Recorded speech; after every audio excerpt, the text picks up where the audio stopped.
for these chilly mornings of spring, it is really appropriate to talk about tea. And I'm with Laura from Portland Nursery on Stark. And Laura, you've picked some really great plants that we can grow in our own gardens and have for tea. Yes, and they're also very easy to grow here in Portland, which is a nice thing as well.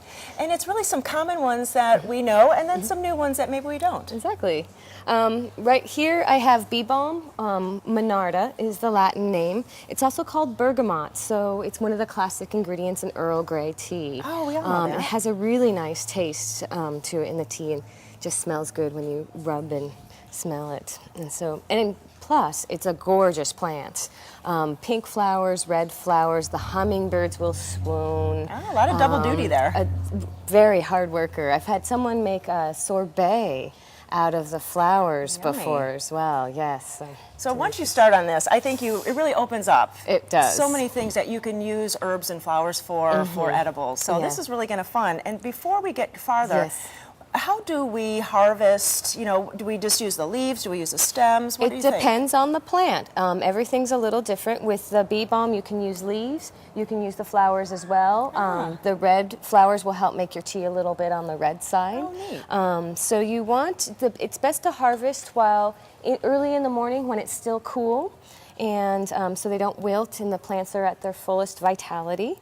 And when you go in to harvest, you want to pinch like a leaf like this. It's good to thin Monarda anyhow.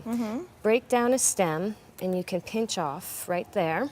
And you'll make a little bundle of the stems. And I'll just do That's pretty easy. Miniature bundle here, yeah. You don't even need your trimmers when you go out there. Your fingernails pruners. are handy.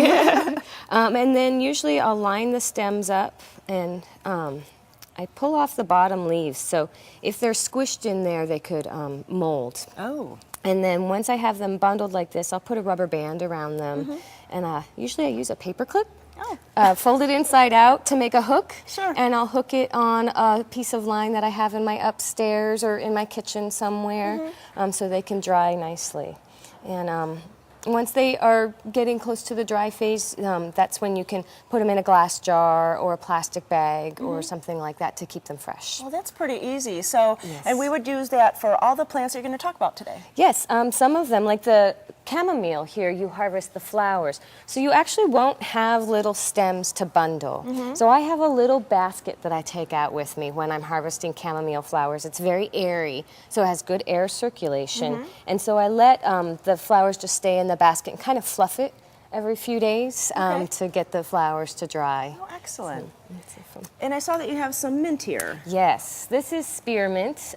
Mint's just it's great for the stomach, and such a vitalizing tea for me.